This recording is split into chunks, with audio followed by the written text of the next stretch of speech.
الفيتامينات مش موضة ولا سحر. افهم جسمك الأول. كل يوم إعلان عن فيتامين جديد، فيتامين للطاقة، فيتامين للشعر، فيتامين للمناعة. بس هل فعلا جسمك محتاج لكل الفيتامينات دي، ولا احنا بنجري ورا ترند على السوشيال ميديا وخلاص؟ قبل ما تاخد أي فيتامين لازم تسأل نفسك، هل أنا عندي نقص فعلا؟ وهل عملت تحليل يثبت لي الكلام ده؟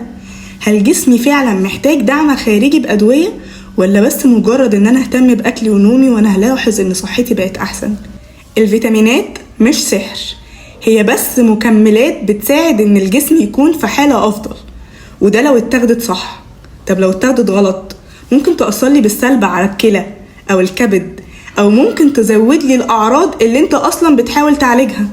علشان كده قررت في السلسلة دي اننا نفهم سوا كل نوع من الفيتامينات بيعمل ايه، ومين فعلا اللي محتاجه، وازاي تختار الفيتامين المناسب ليك او حتى لطفلك او لاي حد من اهلك. وهنرتبهم على حسب الفئات العمرية، من الاطفال والشباب وكبار السن، وكمان هندخل على الحوامل علشان كل واحد يلاقي فعلا المعلومة اللي محتاجها.